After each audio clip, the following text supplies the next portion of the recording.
आता बातम्या पाहूया विस्ताराने। सुरुवातीलाच बातमी मुंबईतून। अश्विनी भिडे यांनी पालिका आयुक्त पदाचा पदभार स्वीकारलेला आहे। पहिल्यांदाच मुंबई पालिकेच्या आयुक्तपदी महिलेची निवड झालेली आहे। अश्विनी भिडे यांनी पदभार स्वीकारलेला आहे आणि पहिल्यांदाच मुंबईच्या पालिका आयुक्तपदी महिलेची निवड झालेली आहे। मुंबई पालिकेमध्ये महापौर सुद्धा महिलाच आहेत, त्यामुळे आता मुंबईत खऱ्या अर्थानं पालिकेमध्ये महिला राज हा बघायला मिळतोय।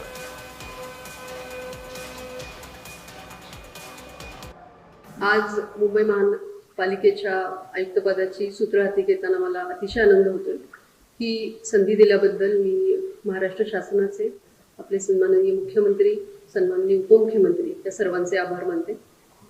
सर्वप्रथम मी भूषण गगराणी सरांना त्यांची अतिशय यशस्वी कारकीर्द आज पूर्ण केल्याबद्दल त्यांचंही मनापासून अभिनंदन करते। या शहरासाठी चांगलं काम करू असा विश्वास या निमित्ताने मी व्यक्त करते आणि आपल्या सगळ्यांचं सहकार्य त्या ही धुरा पुढे नेण्यासाठी मिळेल अशी आशा व्यक्त करते।